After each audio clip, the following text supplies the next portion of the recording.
Yes, everyone. In this one, we're just gonna be discussing about Boston, like what we're gonna be looking, the Celtics, I should say, what the Celtics are gonna be looking like for this upcoming season, 25-26 season. Um, I would say, surprisingly, I'm feeling quite optimistic. Uh, I mean, the breaking news or the massive differences during the offseason has been the roster change. We've seen players like Porzingis, Drew Holiday, Al Horford, Luke Cornett, such integral players to the DNA of our championship team leave. Obviously, the cap changes and the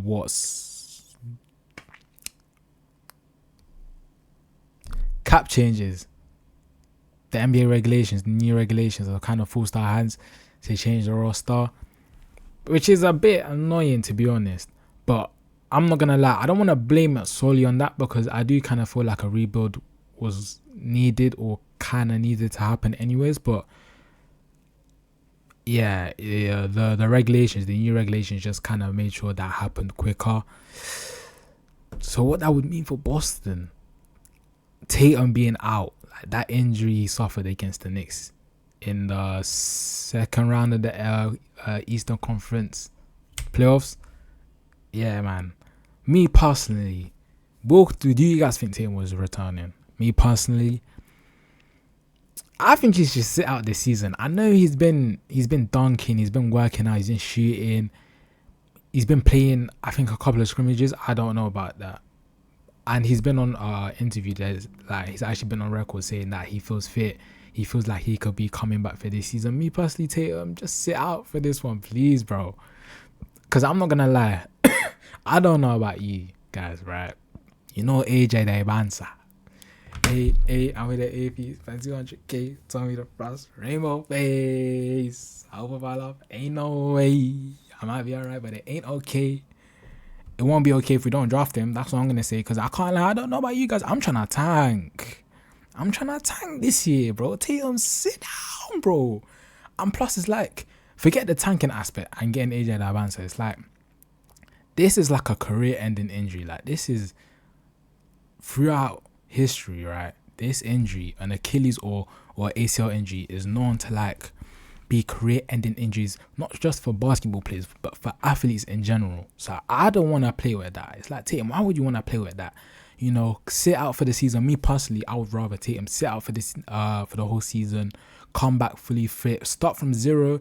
Like, he's gonna be loading into the season where he's gonna be at zero and he's gonna try, work his way back up to 100. But in doing so, he's gonna be playing against competition that are already at 100 and already in playoff mode, thinking about the playoffs and shit like that. So it's like, I don't want to risk that, and then you're gonna be putting extra demand on your body. Your body has been out for a while. Me personally, I would just prefer Tatum to sit out for the entire year. But the prospect of tanking to get AJ Ibanza though, like if we could land Ibanza in Boston,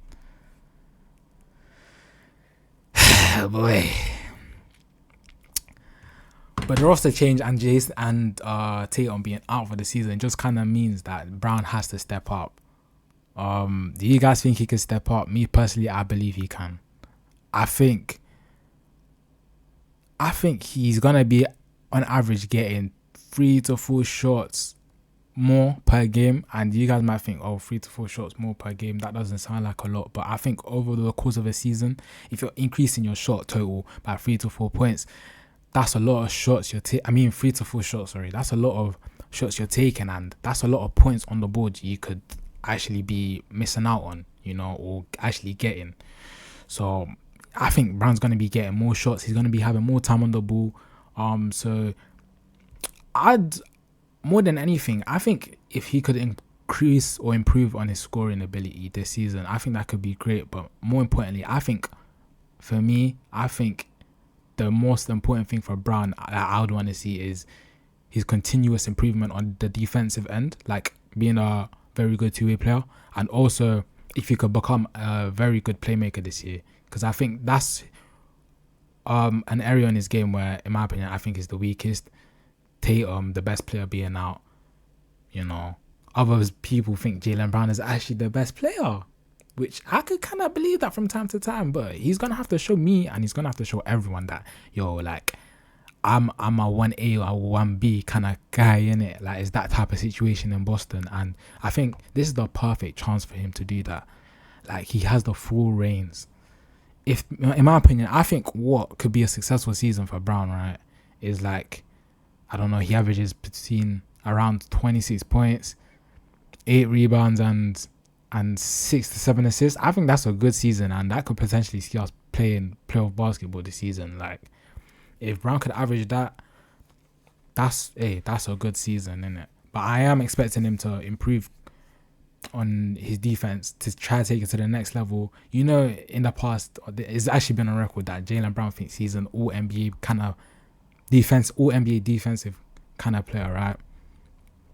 And last season he was a bit angry that he wasn't selected for that or for any of the teams. So he does kind of have a point to prove coming into this season to try and improve defensively, but also I think playmaking wise is gonna be a massive season for him. What that means for Peyton Pritchard and Derek White, man. I think Pritchard is gonna be in the start. I think it's been named that he's gonna be the starting point guard, right? It's not gonna be Simons. So, that means more time for Pritchard to be on the ball. He's gonna have to increase his production. Him and White, actually. I think White as well. I think everyone on the team have to increase their production, but we're more looking towards the big three right now, which is Brown, Pritchard, and White.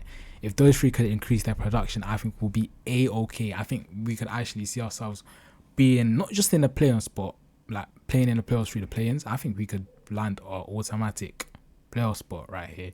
If White could average 20 plus this season, I think Pritchard won't average 20 this season. I think it will actually be Simons that averages 20, and I'm gonna get onto him right now, which is the new additions. Yeah, man, Simons actually caused a lot of upstar in the fan base. A lot of people wasn't really messing with the trade, you know. They kind of looked at it as a bit underwhelming. And I'm not gonna lie, I did at first, but as the weeks went on, as we got closer to the new season, as we got closer to preseason, I'm here at preseason. From the 2-3 games I've seen of him, he's looking very good, and he could make a case to be the starter. I could see him being the starter going forward come the end of the season. Unfortunately, I do think he. The thing is, Pritchard is insane as an ISO player. Like, if you need a bucket, I think Pritchard is a good bucket getter where you could give the ball to Pritchard in the last 6 seconds and you really need a bucket. Pritchard could go ahead and get you a bucket. But I just think offensively, Simmons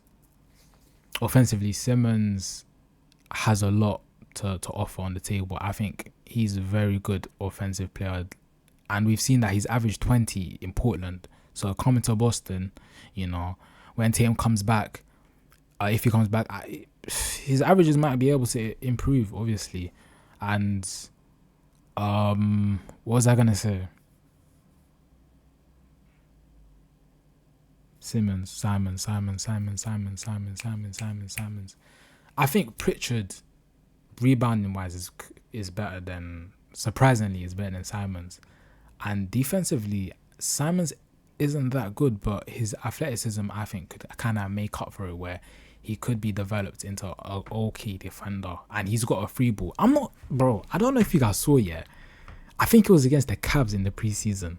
He was looking like Damian Lillard, bro. I know you guys know what I was talking about, bro. He had that pound side step dribble where I was like, and then bro, jump shot was just fluid. Yeah, he kind of reminded me of Dame in that game. I'm not gonna lie. I know you guys saw that. I think Hugo Gonzalez, I really love that pickup in the draft. He's got a motor from Real Madrid. Hardworking guy. Like I said, he's got a motor. Yeah, he could crash the boards well. I think him. I like Chris Boucher. Boucher was a nice pickup, you know. That was a solid pickup. I'm looking at the preseason games. He fits the team so well. His length why. Is a valuable asset as a wing defender. We could use him a lot on the defensive side, and in preseason games, I don't know. Obviously, I haven't been watching him a lot in Toronto, but in the preseason games, he looks like he could be a good knockdown shooter. That's, in my opinion, that was great. That was a great pickup for the bench, for the depth. Chris Boucher, I'm loving that pickup. I'm not gonna lie. Josh Minott, explosive player. You know, I kind of enjoy seeing him in preseason. Luke Garza was a bit 50-50. I think in the first preseason game he was very good, but kind of like in the third and fourth one he was, you know, I would say a bit underwhelming, and you could kind of see from that as Coach Mazzulla wasn't really messing with it. I think Coach Mazzulla sat him out the entire game because he just wasn't happy with what he saw in the game before, or in the first quarter of the last game. So yeah, the new additions, I don't with what we had to work with, I think Brad Stevens has done it again. Like, you know, this is the greatest GM or front office transition I've ever seen, guys. And obviously I've been only watching the sport for like 6 years, but I think it's the greatest transition from head coach to front office I've ever seen. Because I think if we're looking at the sum as a whole with what Brad Stevens was given and what he had to deal with and how he came out of it on the other side, I think I'd rate it like a 6 to a 7. Probably a 7. I'll say it was good. Like, he's actually done well to actually like make sure we've been able to get, you know, I'll say a couple of value. The only hindrance I'll say is we barely got anything for Porzingis, and I think we could have got a little bit extra for Porzingis. That was a bit underwhelming, to say the least. But other than that, though, I think he's done well to kind of build like a roster to help us at least be in contention for being in the playoffs again. And aims for the 25 season, guys. I don't know about you, but for me, like I said, I want to tank. Me personally, if you ask me, I wouldn't mind tanking, but ideally, I could see this team. Ideally, a successful season for this team would be to win the NBA Cup. I think that should be the main priority, just to like still kind of have that winning mentality, that winning feeling in the team, right? Especially this being a new squad. So when it is time for us to go back next season when we get Tatum, because when Tatum comes back, we're going to be looking for championships again, you feel me? It's not going to be no tank business. We're going to be, it's championship all the time in Boston, right? We're going to be thinking championship when Tatum comes back. So winning the NBA Cup kind of sets this team ready to go ahead and push for the NBA championship next season. So I'll say winning the NBA Cup would be successful, and obviously making the playoffs, it doesn't really matter if it's the play-in or the automatic spots. If we do finish as a top 6 seed, I'll say, and we win the NBA Cup, I'll say that's an 8 to 9 out of 10 season. That'll be a very successful season. But if not, you know, we win the NBA Cup, or just in general, we just qualify through the playoffs, be it through the top 6 seed, the automatic spots, or play-ins, I still think with the transition or it being a gap here, it's still a good season. Like, it's still all right. So that's the Celtics this year.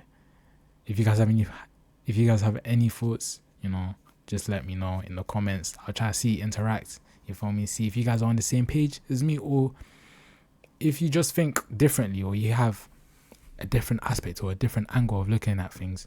Just let me know, man.